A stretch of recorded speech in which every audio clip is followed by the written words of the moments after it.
वयस्सिर ली अमरी वहलुल उक़दतम मिन लिसानी यफ़क़हू क़ौली। स्टेज पे बैठे हुए हमारे जमीयतुल उलमा के सदर मुफ्ती साहब, आयर शकील साहब और यूपीएससी में कामयाबी हासिल की हुए आसिम साहब, आयर साहब के वालिदैन और हाज़रीन, अस्सलाम वालेकुम। मैं आसिम खान साहब को मुबारकबाद इन लफ्ज़ों में दूंगा कि आते आते जवाब शिकवा में सुन रहा था तो उसमें कहा है कि ढूंढने वाला हो तो हम दुनिया भी नहीं देते हैं, चाहने वाला हो तो हम शान भी नहीं देते हैं, और ढूंढने वाला हो तो दुनिया भी नहीं देते हैं। जलवे तूर तो मौजूद है, जलवे तूर तो मौजूद है, मूसा ही नहीं। अल्लाह ताला कहते हैं कि जलवे तूर तो मौजूद है, मूसा ही नहीं। मैं आपके बीच बहुत लंबा वक्त नहीं लूंगा, लेकिन इस तकरीब के बहाने कौम और मिल्लत की जिम्मेदारी का एहसास कराना मैं अपना फर्ज समझता हूं। आज आसिम खान साहब की कामयाबी पर हर वो शख्स जो कौम का दर्द, मिल्लत से हमदर्दी रखता है, वो मानो इस तरह खुश है कि जैसे उसके ही घर का बच्चा आज इस कामयाबी पे पहुंचा है।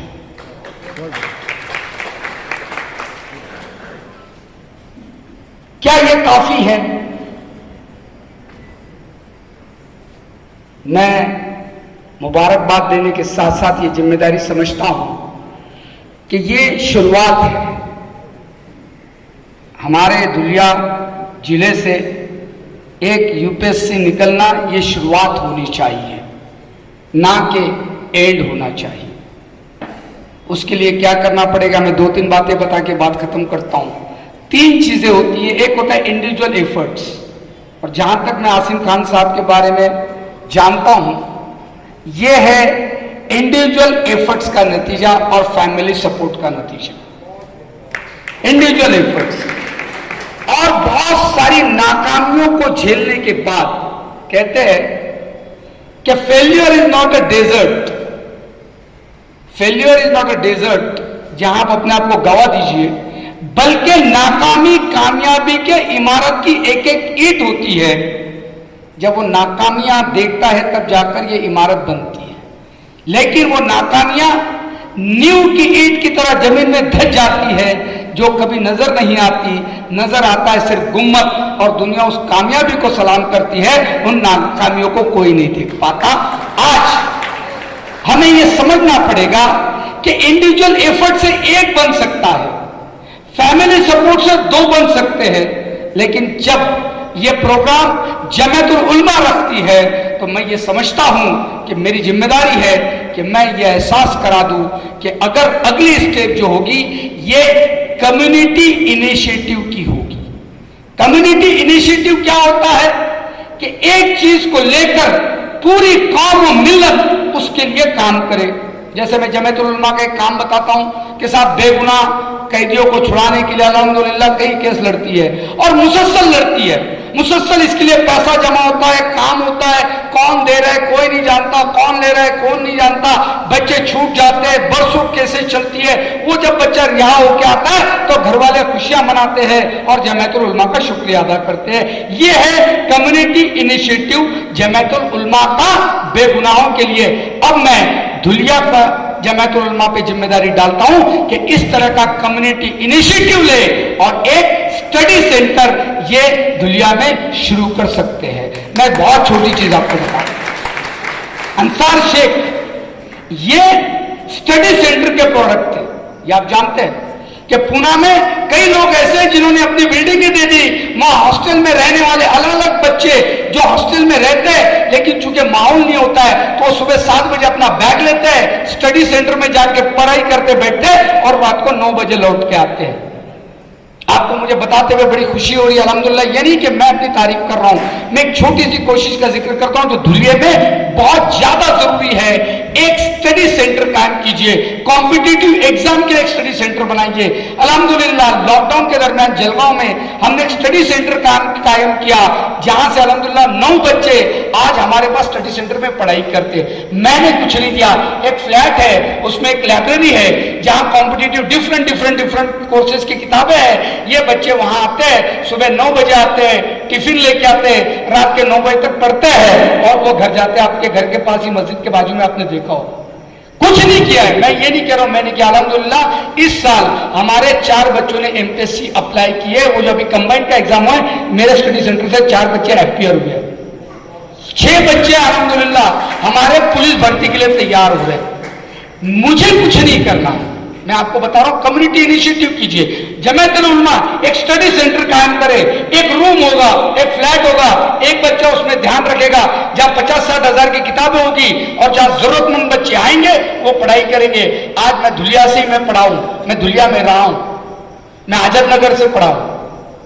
मैंने देखा कि हमारे छोटे छोटे घर है, अगर बच्चा भी पढ़ना चाहे तो नहीं पढ़ सकता, घर में माहौल नहीं है, दोस्त उसको डिस्टर्ब करने आते हैं। ये सारे माहौल का अगर आपको इलाज करना है तो इस तरह के स्टडी सेंटर अगर हम कायम करते हैं तो मैं आपको बता रहा हूं अगले 3 से 5 साल में अल्हम्दुलिल्लाह यहां से कई बच्चे इस तरह के अपीयर हो सकते हैं। उसकी मैं बहुत जिम्मेदारी से बात कर रहा हूं। 2 मिनट लूंगा मुफ्ती साहब और अपनी बात खत्म करूंगा।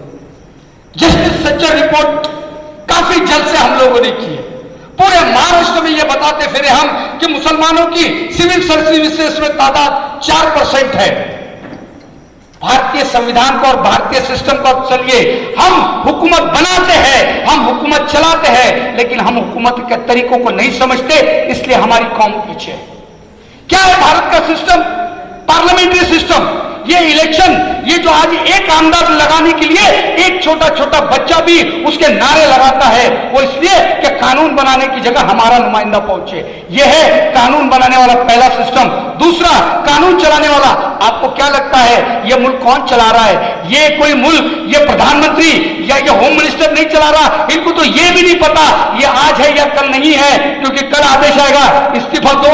आपने देखा 3 महीने में 3 मुख्यमंत्री बदले गए। तो ये गलतफहमी मत रहना कि मुल्क कोई नेता चलाता है, मुल्क चलाते हैं ब्यूरोक्रेट्स।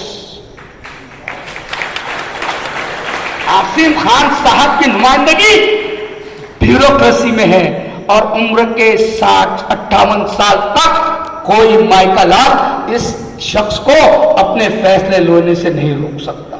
ये सस्पेंड कर सकते हैं, ट्रांसफर कर सकते हैं। मुझे मुंडे साहब का डायलॉग याद है, एक बहुत बड़े आईएएस ऑफिसर मुंडे, उनकी 15 साल में 18 बदली की गई। तो उनको पूछा गया कि यार तुम्हारी बदली मंत्रालय में तो ऐसी बदली की कि वो वहां से एक जगह से निकले, मंत्रालय में लेटर लेने जा रहे, मंत्रालय के अधिकारी ने कहा ये ईमानदार हमको नहीं चलेगा, इसको बदलो। तो ज्वाइन करने से पहले ट्रांसफर कर दिया। तो पत्रकार ने पूछा कि यार तुम्हारी इतनी ट्रांसफर होती है, तुम डिस्टर्ब नहीं होते? जवाब क्या दिया मालूम है क्या? कहां काम करना है यह हुकूमत तय करेगी, कैसे काम करना है यह मैं तय करूंगा, ये नहीं तय करेगा। ये तरीके कार उस आदमी के, तो मैं आपको बताना ये चाह रहा था कि हुकूमत कौन चलाता है, ये 2 मिलकर चला सकते हैं। एक पुलिस इंस्पेक्टर तुम्हारे एरिया का चलाता है, अगर आचार संहिता लग जाए तो आमदार अगर दौरे पे कलेक्टर, मैंने देखा है आचार संहिता लग गई थी साहब, मंत्री साहब कार्यक्रम में आए थे और आचार संहिता डिक्लेयर हो गई, मीटिंग खत्म हुई, कलेक्टर साहब खड़े हो गए, गवर्नमेंट की गाड़ी जमा करो, प्राइवेट गाड़ी दो इनको। क्यों? आचार संहिता लग गई, बात खत्म। इतनी पावर ये लोगों में होती है। लेकिन हमारी हालत क्या है? 4%। जुडिशियरी, और ये सही काम कर रहे या नहीं कर रहे ये कौन तय करेगा?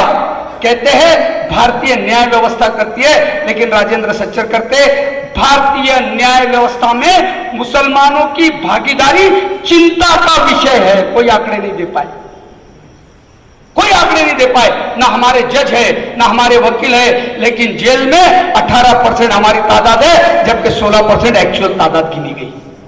ये कहां से हुआ? मैं आपको एक ही चीज कह रहा हूं दोस्तों, मेरे बुजुर्गों, हमारे इख्तलाफात थे, है और रहेंगे, मुझे उसमें नहीं पढ़ना है, लेकिन मेरी गुजारिश है कि जदुलिया में अगर एक मशाल जली है तो पूरा जंगल जलाने के लिए एक मशाल काफी होती है। अगर इस जलगांव, पूरे धुलिया जलगांव नंदुरबार में अगर हमें इसको मिशन के तौर पे ले सकते हैं तो हमारे सामने नुमाइंदा है और कोई दूर नहीं है, कोई बाहर नहीं है। आज कोशिश करने की जरूरत है, बिल्कुल इख्तिलाफात को खत्म करिए और एक सेंटर, एक स्टडी सेंटर आज आप कायम कीजिए।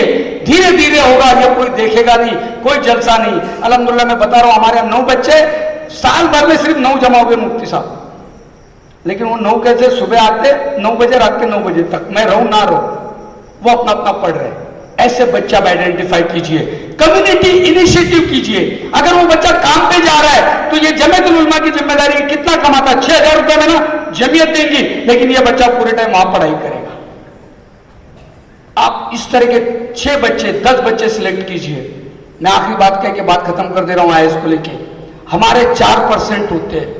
मैं सच्चर रिपोर्ट का हवाला दे रहा हूं, गवर्नमेंट डॉक्यूमेंट का हवाला दे रहा हूं। सच्चर साहब ने साबित किया है मुसलमानों को लेकर। उन्होंने कहा है कि अगर दीगर कौमों के 100 बच्चे बैठते हैं तो 8 पास होते हैं, लेकिन अगर मुस्लिम बच्चे बैठते हैं 100 बैठते हैं तो 25 पास होने की ताकत रखते हैं।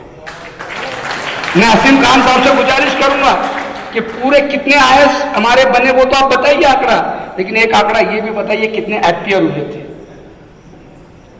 जस्टिस सच्चर साहब से मेरी पर्सनल मुलाकात 2 घंटे चली थी, राजेंद्र सच्चर साहब से।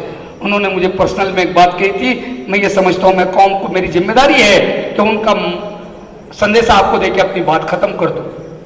राजेंद्र सच्चर साहब ने कहा था, रागिब भाई मसला ये नहीं है कि हमारी कौम के बच्चे आईएएस आईपीएस या एडमिनिस्ट्रेशन में कम हैं।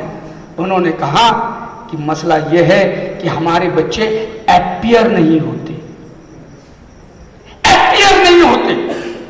पुलिस भर्ती में कितने फॉर्म जाते हैं, दिगर कौमों के बच्चों को देख के सड़कों पर सोते हैं। आप इन दिनों में देहातों में जाइए, देखिए देहातों में वो बच्चे भाग रहे सुबह। हमारे बच्चे कहां हैं? क्या हमें एहसास नहीं होता? हम रोएंगे? क्या हम रोएंगे? आखिरी मिसाल देके बात खत्म कर लीजिए। एक हाथी था, सर्कस का हाथी, छोटी सी चेन से बंधा था। सर्कस का हाथी बहुत बड़ा, छोटी सी चेन से बंधा था। मेरे ज़हन में सवाल है कि इतना मजबूत हाथी है, ये जब चाहे जब भाग सकता है, ये भागता क्यों नहीं? मैंने सर्कस के मालिक से पूछा, इतना मजबूत हाथी इतनी बारीक चेन से बांध दिया, ये भागता नहीं है?